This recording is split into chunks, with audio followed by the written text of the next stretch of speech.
ধ্বনির পরিবর্তন ভাষার পরিবর্তন ধ্বনির পরিবর্তনের সাথে সম্পৃক্ত। ধ্বনির পরিবর্তন নানান প্রক্রিয়ার সাথে সম্পৃক্ত, যথা ভৌগোলিক পরিবেশ ও জলবায়ু, উচ্চারণের অসাবধানতা ও কষ্ট লাঘব, অন্য ভাষার প্রভাব এবং শ্রবণ ও বোধের ত্রুটি, সন্নিহিত ধ্বনির প্রভাব। ধ্বনি পরিবর্তন দুই ভাগে হয়ে থাকে: স্বরধ্বনিগত পরিবর্তন এবং ব্যঞ্জনধ্বনিগত পরিবর্তন। ধ্বনি পরিবর্তনের সূত্র হচ্ছে চারটি। ধ্বনি পরিবর্তনের উদ্ভব বা সূতিকাগার বলা হয় জার্মানিকে। স্বরাগম ও স্বরলোপ এই দুটির মধ্যে পার্থক্য এবং বিস্তারিত। স্বরলোপকে বলা হয় বিপ্রকর্ষ। স্বরাগম তিন ভাগে হয়ে থাকে, স্বরলোপ তিন ভাগে হয়ে থাকে। স্বরাগমের প্রথম অংশ হচ্ছে আদি স্বরাগম, আর স্বরলোপের প্রথম অংশ হচ্ছে আদি স্বরলোপ। দুটির মধ্যে পার্থক্য হচ্ছে আদি স্বরাগম উচ্চারণের শব্দের আদিতে স্বরধ্বনি এলে সেটি আদি স্বরাগম। যেমন স্কুল, এই স্কুল শব্দের পূর্বে রস্বই চলে আসে, যেমন স্কুল। Station, station. স্থাবল, আস্থাবল। স্ত্রী, স্ত্রী। স্বরলোপের উদাহরণ হচ্ছে প্রথমত সংজ্ঞা উচ্চারণের শব্দের আদিতে স্বরধ্বনি লোপ পেয়ে থাকে, যেটি মূলত স্বরাগমের বিপরীত, সেটি হচ্ছে স্বরলোপ, যথা অলাবু থেকে লাবু বা লাউ, অর্থাৎ অধ্বনি বা আদি স্বরধ্বনি লোপ পেয়ে যায়। উদ্ধার থেকে উদার বা ধার। স্ত্রী থেকে স্ত্রী। স্কুল থেকে স্কুল। আস্তাবল থেকে স্থাবল। দ্বিতীয়টি হচ্ছে মধ্য স্বরাগম বা মধ্য যে স্বর সেটি লোপ পাওয়া বা আগমন করা। মধ্য স্বরাগম এর অন্য নাম হচ্ছে বিপ্রকর্ষ বা স্বরভক্তি বা অ্যানাফথাইজিক্স। আর মধ্য স্বরলোপ হচ্ছে সেন্টকোভ, যেটি মধ্য যে স্বর সেটি লোপ পাওয়াকে প্রকাশ করে। ব্যাখ্যামূলক হচ্ছে উচ্চারণের সংযুক্ত ধ্বনির বা সংযুক্ত ব্যঞ্জন ধ্বনিতে মাঝখানের স্বরধ্বনি আসে, সেটি মধ্য স্বরাগম বা বিপ্রকর্ষ বা স্বরভক্তি। যেমন রত্ন এখানে হয়ে যায় রথন, ধর্ম ধরম, স্বপ্ন স্বপন, অর্থাৎ উচ্চারণের সময় মধ্যে বা মাঝখানে স্বরধ্বনি আসে। হর্ষ থেকে হয়ে যায় হরস, আজ থেকে আজ, প্রীতি থেকে পিরিতি, ক্লিফ থেকে ক্লিফ, ফিল্ম থেকে ফিল্ম, তুর্ক থেকে তুরুক, ভ্রু থেকে ভুরু, মুক্তা থেকে মুকুতা, গ্রাম থেকে গ্রাম, স্রেফ থেকে সেরেফ, শ্লোক থেকে সুলোক, চার থেকে চাইর, চাল থেকে চাউল। একইভাবে তার ঠিক বিপরীত হচ্ছে মধ্য স্বরলোপ, অর্থাৎ উচ্চারণে অন্ত বা মধ্যধ্বনি বা মধ্যবর্তী কোনো স্বরধ্বনি লোপকেই সম্প্রকর্ষ বা মধ্য স্বরলোপ বলে। যেমন আগরু থেকে অগ্রু, সুবর্ণ থেকে স্বর্ণ, গামোছা থেকে গামছা, মরক থেকে মরক, আইজ থেকে আজ, কাল থেকে কাল, মায়ের থেকে মার। মধ্য স্বরাগমের বিপরীত হলো মধ্য স্বরলোপ। তৃতীয় অংশ হচ্ছে অন্তঃস্বরাগম বা অ্যাপোথেসিস। ঠিক বিপরীত হচ্ছে অন্তঃস্বরলোপ, অর্থাৎ একটির মধ্যে অন্তঃস্বরাগম বা অন্তে স্বরের আগমন ঘটে, অন্যটি হচ্ছে অন্তঃস্বরলোপ বা অন্তে বা শেষে স্বরের লোপ হয়। বিস্তারিত ব্যাখ্যা হচ্ছে শব্দের শেষে অতিরিক্ত স্বরধ্বনি আসে, সেটি অন্তঃস্বরাগম। যেমন দিশ থেকে দিশা, ফুক্ষত থেকে পুক্তা পুক্ত, বেঞ্চ থেকে বেঞ্চি, সত্য থেকে সত্যি।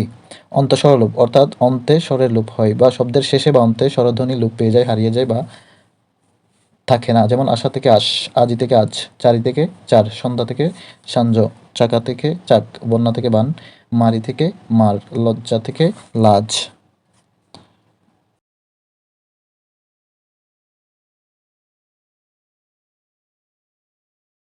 ধ্বনি পরিবর্তন পাঠ্য স্বরসংগতি বা ভাওয়েল হারমোনি। এটি স্বরধ্বনির প্রভাবে একটি স্বরধ্বনির প্রভাবে শব্দের অপর স্বরের পরিবর্তন ঘটলে তাকে স্বরসংগতি বলে। অর্থাৎ এখানে শুধু স্বরধ্বনির বদল পরিবর্তন হবে। এটি তিন ভাগে বিভক্ত। প্রথমত প্রগত বা প্রোগ্রেসিভ, এটি শেষেই পরিবর্তন হয়, অর্থাৎ আদিস্বরের প্রভাবে বা কারণে অন্তঃস্বরের পরিবর্তন হয়, অর্থাৎ স্বর মূলত অন্তের বা শেষেরটি পরিবর্তন হয়, তবে প্রভাবিত করে প্রথম স্বর বা আদিস্বর। যেমন মূলা থেকে মূলো, শিখা থেকে শিখে, তুলা থেকে তুলো, ইচ্ছা থেকে ইচ্ছে, মিথ্যা থেকে মিথ্যে, দুটা থেকে দুঠো, ফিতা থেকে ফিতে, ছিলাম থেকে ছিলেম, বুড়া থেকে বুড়ো, পূজা থেকে পুজো, ফুটা থেকে ফুঠু, উন্নয়ন থেকে উনুন, মিঠা থেকে মিঠে, বিলাত থেকে বিলেত, ফুলা থেকে ফুলু, কোড়াল থেকে কুড়ুল, রূপা থেকে রূপু, মোজা থেকে মৌজা। পরাগত বা রিগ্রেসিভ, এটি শুরুতে পরিবর্তন হয়ে থাকে, অর্থাৎ অন্তঃস্বরের কারণে আদ্যস্বরের পরিবর্তন হলে তাই পরাগত। এক কথায় বলা যায় প্রথম স্বরটি বা শুরুর স্বরটি পরিবর্তন হয়ে যাবে, তবে প্রভাবিত করবে শেষের স্বর। যেমন আখু এখো, দেশি দিশি, পীড়া ফেরা, লিখা লেখা, বুঝা বুঝো, মিলা মেলা, ঠেলা ঠেলা, বুনা বুনা, শোনা শোনা, ক্ষুধা ক্ষুধা, ভোলা ভোলা ভোলা, লিখে লেখে, ফুলা ফুলা। গ নাম্বার মধ্যাগত বা মিচল, আদিস্বর ও অন্তঃস্বরের প্রভাবে মধ্যস্বরের পরিবর্তিত হয়, অর্থাৎ মধ্যাগতর মধ্যে ঠিক মাঝের যে স্বরটি সেটি পরিবর্তন হবে, তবে আদিস্বর ও অন্তঃস্বর দুইটি এটিকে প্রভাবিত করতে পারে, যেমন বিলাতি বিলিতি, জিলাপি জিলিপি, হিসাবি হিসাবি হিসিবি, ভিখারি ভিখিরি। অন্যান্য হচ্ছে রিসিপ্রোকাল, আদি ও অন্ত দুটি স্বরে প্রভাবিত হলে, একই সাথে দুইটি স্বরে পরিবর্তিত হলে সেটি হচ্ছে অন্যান্য, অর্থাৎ এক্ষেত্রে আদি অন্ত বা মধ্য কোনো স্বরে ঠিক থাকবে না, সবগুলো স্বরে পরিবর্তিত হয়ে যাবে, বিশেষ করে দুইটি স্বর থাকবে এবং প্রথম এবং দ্বিতীয় দুটি স্বরে পরিবর্তন হবে, যেমন দুঃখা দুঃখু, মোজা মুজু, ফুস্স ফুস্সি। চতুর্থ বা নাম্বার হচ্ছে চলতি বাংলায় স্বরসংগতি। কিছু উদাহরণ, যেমন গিলা গেলা, মিলামিশা মেলামেশা, মিঠা মেঠে, ইচ্ছা ইচ্ছে। পূর্বস্বরে ওকার, পরবর্তী স্বর ওকার হয়, অর্থাৎ মোড়া থেকে মোড়ু, চুলা থেকে চুলো। বিশেষ নিয়মে হয় উনুনি থেকে উড়নি, উড়ুনি থেকে উড়নি, জানলা থেকে জানলা।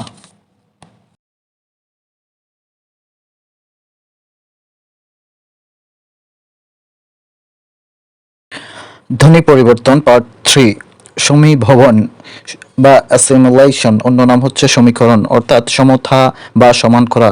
ব্যঞ্জন ধ্বনির ক্ষেত্রে হয়, তাই এর অন্য নাম হচ্ছে ব্যঞ্জন সংগতি। শব্দ মধ্যস্থ দুইটি ভিন্ন ধ্বনি একে অপরের প্রভাবে অল্প বিস্তার সমতা লাভ করে। এটি তিন ভাগে বিভক্ত। প্রথমত হচ্ছে প্রগত সমীভবন বা প্রোগ্রেসিভ, যেটির শেষে পরিবর্তন হয়, অর্থাৎ পূর্বধ্বনির প্রভাবে পরবর্তী ধ্বনির পরিবর্তন হয়। পরবর্তী ধ্বনি পূর্ববর্তী ধ্বনির মতো হয়ে থাকে, যেমন চক্র চকক, পক্ষ পকক, পদ্ম পদ্ম পদত, লগ্ন লগক, চন্দন চন্দন, স্বর্ণ স্বর্ণ, রাজ্য রাজ্য, গলদা গল্লা। পরাগত, দ্বিতীয়ত হচ্ছে পরাগত বা রিগ্রেসিভ সমীভবন। পরাগত সমীভবন প্রথমে পরিবর্তন হয়ে থাকে, অর্থাৎ পরবর্তী ধ্বনির প্রভাবে বা শেষের ধ্বনির প্রভাবে পূর্ববর্তী ধ্বনির পরিবর্তন হয়, অর্থাৎ পূর্বের ধ্বনিটি পরবর্তী ধ্বনির প্রভাবে হয়ে থাকে, পরিবর্তন হয়ে থাকে। পরিবর্তনটা মূলত প্রথম ধ্বনিটি হয়, যেমন তৎযুগ জন্য তজ্জন্য, তৎযুগ হিত তদ্ধিত, উদ্যোগ মুখ উন্মুখ, বিপদযোগ জনক বিপজ্জনক, কর্ম তেমনিভাবে কর্ম কম্ম, যতদূর যদ্দূর, করতাল কত্তাল, কর্তা কর্তা, সর্প সভ্য, ধর্ম ধম্ম। গ নম্বর হচ্ছে অন্যান্য সমীভবন বা মিউচুয়াল সমীভবন। পূর্ববর্তী এবং পরবর্তী ধ্বনির প্রভাবে দুটি ধ্বনি পরিবর্তিত হয়ে থাকে, অর্থাৎ পুরোটাই পরিবর্তন হয়ে থাকে, যেমন সত্য স্বচ্ছ, বিদ্যা বিদ্যা, চিকিৎসা চিকিৎসা, কুৎসিত কুৎসিত। ধ্বনি পরিবর্তন পার্ট 4 and 5। 4 হচ্ছে বিষমীভবন বা ডিসিমুলেশন, আর 5 হচ্ছে ব্যঞ্জনচ্যুতি। দুটি একই বা সমবর্ণের একটির পরিবর্তন হয়ে থাকে, সেটি মূলত বিষমীভবন। আবার সরিয়ে যাওয়া বা হারিয়ে যাওয়া বা লোপ পাওয়া, যদি পাশাপাশি সম উচ্চারণের দুটি ব্যঞ্জন বর্ণ থাকলে তার একটি লোপ পাওয়াকে হচ্ছে ব্যঞ্জনচ্যুতি, অর্থাৎ বিষমীভবনের মধ্যে সমবর্ণের পরিবর্তন ঘটবে বা একই বর্ণর পরিবর্তন ঘটবে, কিন্তু ব্যঞ্জনচ্যুতির ক্ষেত্রে পাশাপাশি দুটি বর্ণের বা সমবর্ণের একটি লোপ পাবে, যেমন বিষমীভবনের ক্ষেত্রে শরীর থেকে শরীর, লাল থেকে নাও, তরোয়ার থেকে তলোয়ার, আনারস থেকে আনারস, জরুরি থেকে জরুরি, আলমারি থেকে আলমারি, লাঙ্গল থেকে লাঙ্গল নাঙ্গল। একইভাবে ব্যঞ্জনচ্যুতির ক্ষেত্রে হচ্ছে চ্যুতি ঘটবে বা হারিয়ে যাবে বা লোপ পেয়ে যাবে, শব্দই লোপ পেয়ে যাবে, যেমন বড় দিদি থেকে বৌদি, বড় দাদা থেকে বড়দা, ছোট কাকা থেকে ছোট ঠাকুর মা বা ঠাকুরদা থেকে ঠাকুরজা বা ঠাকুর দা।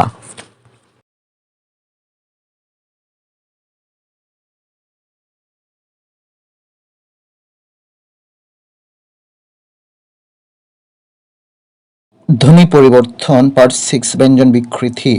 শব্দের মধ্যে কোনো কোনো সময় কোনো ব্যঞ্জন পরিবর্তন হয়ে নতুন ব্যঞ্জন ধ্বনি ব্যবহৃত হয়, সেটি মূলত ব্যঞ্জন বিকৃতি, যেমন কবাট থেকে কপাট, দুবা থেকে দুফা, ধাইমা থেকে দাইমা, পানি থেকে হানি, লেবু থেকে নেবু, শাক থেকে শাক। সেম দুটি বর্ণের হবে না, যদি সেম দুটি বর্ণ বা একই দুটি বর্ণ বা ধ্বনি পরিবর্তন হয় তবে সেটি বিষমী ভবন। পার্ট 7 অসমীকরণ বা ডিসিমুলেশন। অসমীকরণ হচ্ছে একই স্বরের পুনরাবৃত্তি দূর করার জন্য মাঝখানে যখন স্বরধ্বনি যুক্ত হয় তখন তাকে বলে অসমীকরণ। যেমন ধপ ধপ হয় ধপাধপ, টপ ঠপ টপাটপ, ঝপ ঝপ ঝপাঝপ। থেকে একইভাবে ফল ফল ফলা ফল। অপনিহিতি। অপনিহিতি হচ্ছে পার্ট 8 অ্যাপেন্থেসিস। অপনিহিতি শব্দের অর্থ আগে স্থাপন। অপনিহিতি পরিভাষা প্রথম ব্যবহার করেন ডক্টর সুনীতি কুমার।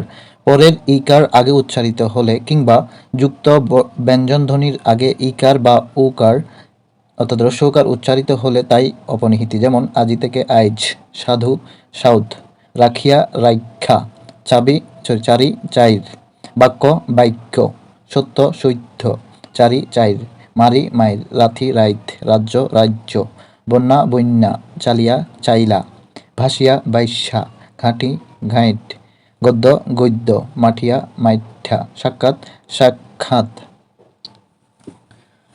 পার্ট 9 ধ্বনি বিপর্যয় বা বর্ণ বিপর্যয়। শব্দের মধ্যে দুটি ব্যঞ্জন পরস্পর পরিবর্তন, জায়গা বদল বা বিপর্যয় ঘটলে তাই মূলত ধ্বনি বিপর্যয়।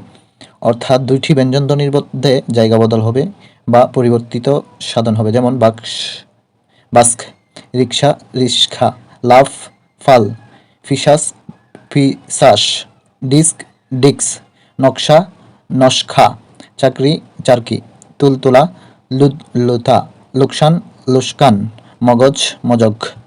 পার্ট 11 দ্বিত্ব ব্যঞ্জন বা ব্যঞ্জন দ্বিত্ব বা ধ্বনি দ্বিত্ব বা লং কনসোনেন্ট।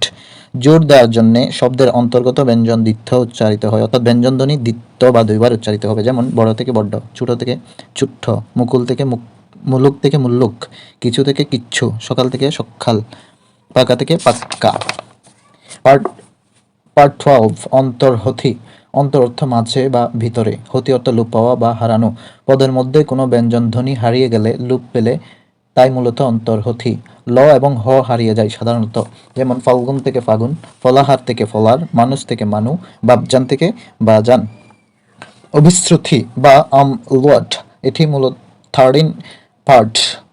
অভিশ্রুতি হচ্ছে সাধু থেকে চলিত হয়ে যায়, ইয়া ও ওয়া লোপ পেয়ে যায়। বাক্যের শব্দের মধ্যে ইয়া এবং ওয়া শব্দ দুটি লোপ পেয়ে যায়। বিপর্যস্ত স্বরধ্বনি পূর্ববর্তী স্বরধ্বনির সঙ্গে মিলে গেলে এবং তদনুসারে পরবর্তী স্বরধ্বনির পরিবর্তন ঘটলে তাই মূলত অভিশ্রুতি। যেমন শুনিয়া থেকে শুনে, বলিয়া থেকে বলে, হাঁটুয়া থেকে হেঁটে, মাসুয়া থেকে মেছু।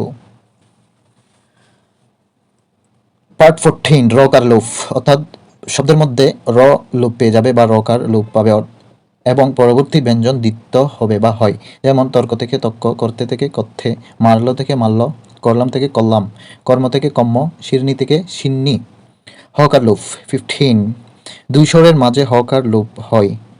যেমন আলাহিদা থেকে আলাদা, ফলাহার থেকে ফলার, সাধু থেকে সাউদ, পুরোহিত থেকে পুরুত, গাহিল থেকে গাইল, চাহে থেকে চাই, আল্লাহ থেকে আল্লাহ, শাহ থেকে শাহ, গাহিলাম থেকে গাইলাম। That's all for today. Thank you.